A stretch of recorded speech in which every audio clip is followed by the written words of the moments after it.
with our economy, but we believe with the right leadership under President William Ruto and our Deputy President, we shall be able to surmount all the challenges.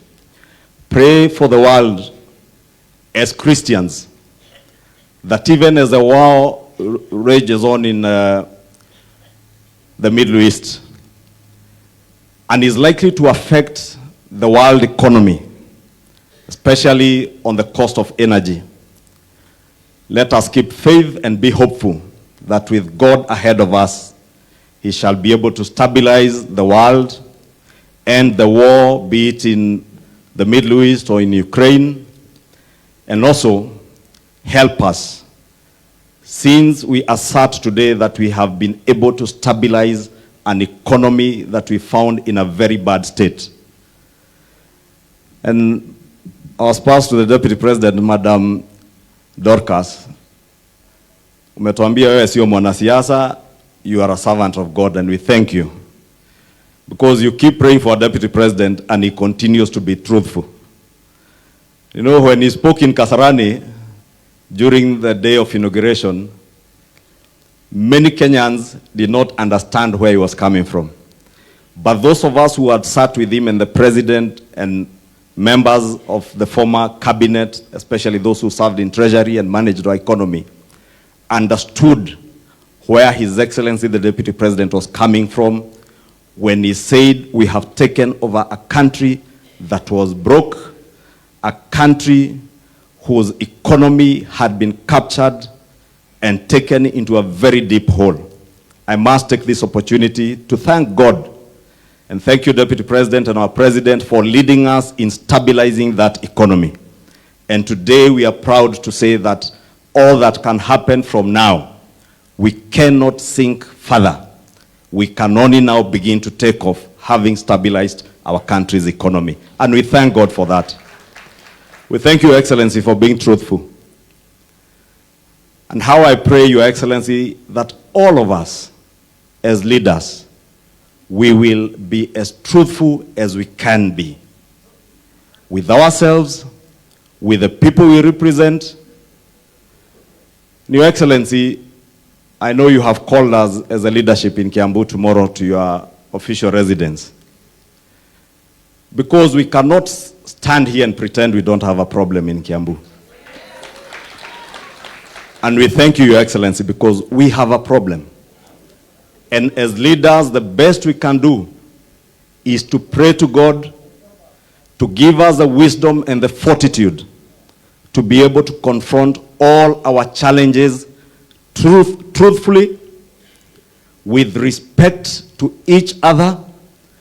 It does not matter whether you are a member of parliament, whether you are a member of the county assembly, whether you are a senator, we all serve the same people, the people of Kiambu. And what I pray for and what I ask, Your Excellency, even as we meet tomorrow, is that we'll focus on the greater good of the people of Kiambu.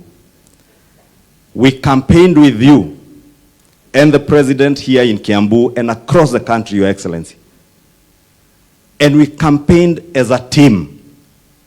My prayer today is that this county, and indeed all our counties, including the county of Meru, leaders, as our governor have said, will be truthful, will be faithful to the people, will be faithful to the promises and the pledges that we made to the people of Kenya to be able to deliver on all of them.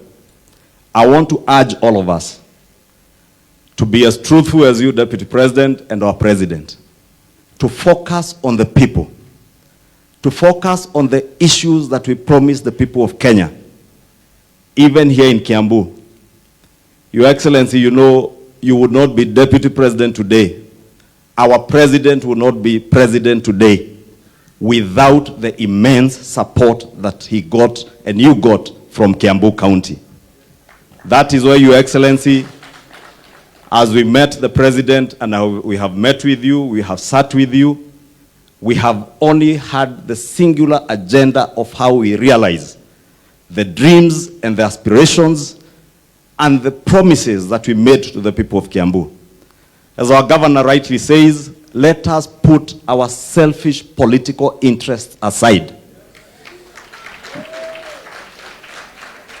Let us also put our egos, drop them down. Let us come and reason together for the benefit of our people. It is one thing for us to thump chest. It is another thing to enumerate things that we say with our words from the mouth.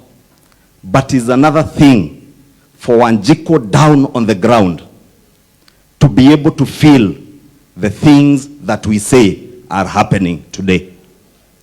Those are two different things. Your Excellency, with immense respect to yourself and the President, I join you and our governor in urging that we all work together. Let us have respect for each other. Let us have respect for our President as our leader. It is the agenda that he sold to the people of Kenya that won the election. It is that agenda that we must, all of us together, pull hands together to help him and yourself, Your Excellency, realize that agenda. From the housing agenda that the governor has spoken about, and he has told us he has 3 sites ready. I want to assure you, Governor, if there are sites that are ready in Kiambu County, the Ministry of Housing, His Excellency the President and His Excellency the Deputy President are ready to deploy investors, not on the 3 sites, but on all the 17 sites that were advertised for affordable housing in Kiambu. We are ready. And this week, Your Excellency, Deputy President, we had a small tiff with our neighbors, and I see members from Murang'a here, our neighbors in Murang'a on the Special Economic Zone and our EPZ. Because when he sat with the President, we agreed that the Special Economic Zone must straddle the 2 counties of Kiambu and Murang'a, so that all our people, both in Murang'a and Kiambu, benefit from investments that will come with the Special Economic Zone, for us to be able to realize the employment opportunities that our governor speaks about for millions and hundreds of thousands of our youth in Kiambu today who are languishing without employment. Your Excellency, we will in due course, working with the Ministry of Trade, be gazetting our Special Economic Zone. But I want to take this opportunity to request that since Murang'a County has given about 500 acres and Kiambu County has given 130 acres, that means we will only have 20% of the investments that will come with the Special Economic Zones and EPZ.